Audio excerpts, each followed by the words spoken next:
So I thought Mazzy Star was the name of the lady that was singing the song. Did you? It is not. It's a band name. It is a band name. It's like Pink Floyd. Nobody's name is Pink. Well, some people call it You Sugar. That's a Southern thing. Sugar, honey, on our sweetheart, videos, doll. though, they're like, so sugar. Are those bots? Bots are calling us sugar. I don't know. It's funny. So, yeah. Interesting song. I had never heard it till you proposed doing it. And weirdly, it's like millions and millions of plays and pretty critically acclaimed, but I don't remember hearing it a lot either. So it was popular in 1994, which was a year after I graduated, so... It was number 3 on the Billboard charts, wasn't it?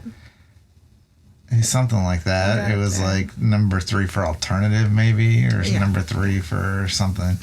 But then also it was voted in the top 20 songs of the 90s by Pitchfork and the top 500 rock songs of all time by Rolling Stones. Listening to? I know. And the crazy thing is like it's a very repetitive song. So it is. And usually there's... I can almost play it on guitar. Yeah. Seldomly do I like songs that are super repetitive, but you know there are songs that I like this one and Sweet Nothing by the Velvet Underground, that managed to get it done. You know, Feeling All Right by Joe Cocker is another example of, you know, it's hard to play a repetitive song and make it interesting and hold the listener's attention for 3 or 4 minutes. I think it's easier to hold the listener's attention than it is to hold the musician's attention. I think we project a impatience for newness that the listener doesn't necessarily have. I have, you know, and to that critique, I find that like a lot of musicians, and if I had to like generalize of all the musicians I've ever played with, like, you know, one common thread is being impatient. Yeah. It's like, and I think it's because,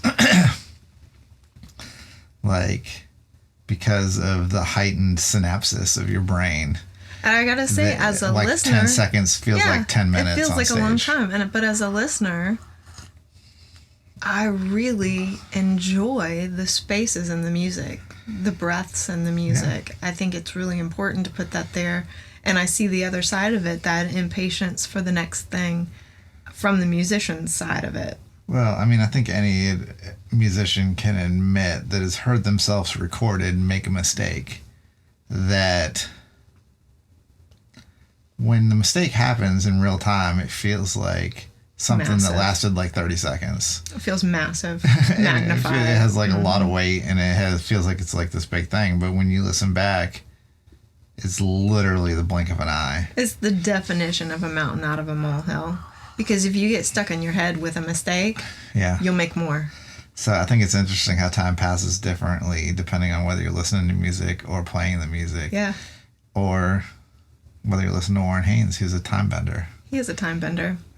We know. We've tested the theory. We've tested that theory. I think this song in particular, because when I first heard it, I was attuned to learning it. So I was listening for my part, how my performance, how would I do it?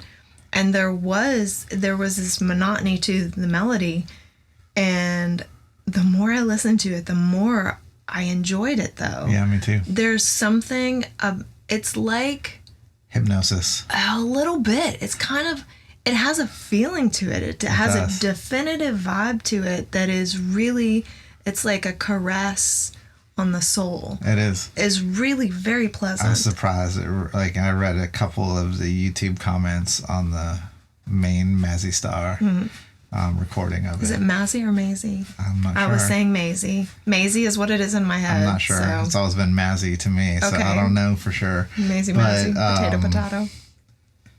Deep connection with the people that like this song. Very deep connection. Like, you know, and different things. Like, people associate the song, like we've talked about, and with other songs, with many different things, you know. And I was trying to put my finger on it, listening to the lyrics, and I'm not sure that I know exactly what she's talking about, but I can relate to the feeling. The overall feeling definitely has some longing and some lamenting to it. So I read this one, much like you, I was reading the YouTube comments, and this one, I was like, wow, that's what an interesting connection. And I get it. Like, I think I echo it. They said, we're all homesick for something that doesn't exist. Yeah. It's like, oh, okay. Like, perhaps it's just on our plane of existence that it does exist. We're just not able to access it. And this kind of taps into some of that. And I think that's very true. And I think that I've also seen comments that said, you know, for people that want to return to somebody that they lost, that's no longer here, you know, like, listen to this song if you want to, like, revisit the feelings you had for somebody that you no longer have. And I was like, oh wow, this is crazy. You know, and like the connections that people make with a song. And I wonder, you know, I think you could analyze this song like all day and wonder why it connects so heavily with such a wide audience, because like technically, if you analyze it technically, you know, it does have the monotony. There's no repetitive nature. There's no there's nothing that I would consider like an outstanding solo musical performance. Like, you know, they're all very talented. Like, don't get me wrong. Like, it's a very adequate for the song. And I think it's like the definition of playing to the song. All the musicians do it very well. But that doesn't mean that I think that, you know, it could have went other places too. It's got an X chose factor. not to go. Yeah, it's got an X factor. So I think it's definitely it's an interesting case study when it comes to music, you know, to me. I think too, like, I think it goes somewhere, that whole fade into you.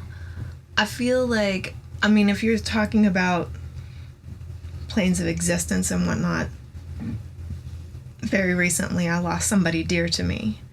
And I think back over the people that I've lost and how they, I mean, like, dying, not lost them at sea or something. Right. But how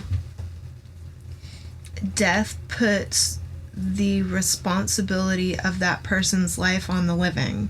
So it's like you, as somebody who lived in community with them, are now responsible for carrying their memory. So in essence, you're carrying a part of them in your life that has it's a little more weighty after they pass. So it's like they fade into you. But we put like, it on ourselves, right? Because no. I feel like that's part of. I'm not saying like it's a burden. Right. Like, I know I use the word burden, but it's a weightiness of their memory. It lives only in you now, and those memories I shared with somebody that we were only in conversation. Right. We were only in community. Nobody else shared in that moment. I am carrying that memory. Nobody else had that memory but that person and me. So now I'm the holder of that flame, so to speak. That part of life no longer exists except for in me. So in a way like that, it fades, but it's in me.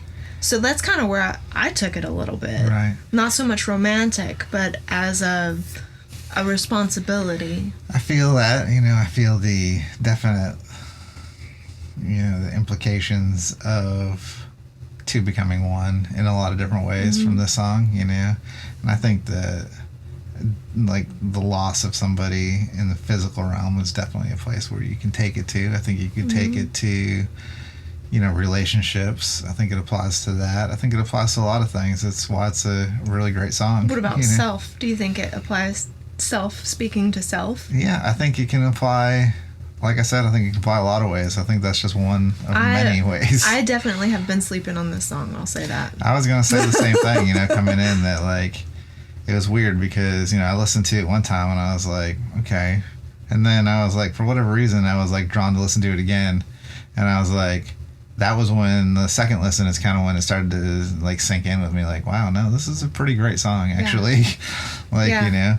So something in the simplicity of it, it really just draws you in. Well, maybe because of the simplicity, like the, you know, and there's definitely, it's hard to do with recordings, you know, and maybe the musicians stay out of the way enough to portray the vibe that was meant to be portrayed that resonates with people. You know, I think it's a unique and rare thing. I think that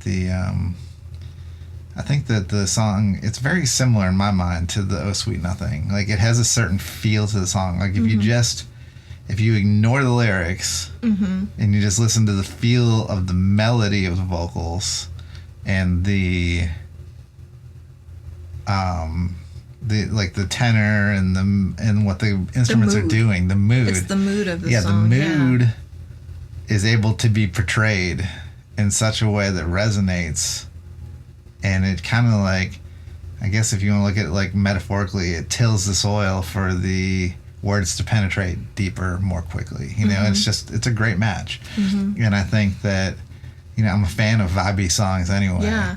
Well, and I think too that the lyrics themselves are obtuse enough that you have to create your own story out of them, because they don't make sense unless you make them make sense. Right. Which tend to be some of my favorites. If they're not going to be a great story song, then it needs to be obtuse. Or at least a slight bit, so that you can tell yourself your own story. Yeah, it's a good song. I'm glad you brought it to the fore.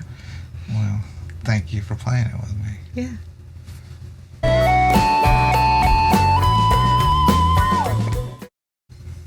Also, did you know that your Cheshire cat has like way many teeth for a cat? You know what? That's how Cheshire cats do. I think that it kind of looks monstery. I think that's how it's supposed to be. It lives in a world of nonsense. Slightly threatening. Yeah. Yeah, nobody is sure. Like, he's definitely chaotic, neutral. Just chaos. This is a chaos cat. Nice. Yeah.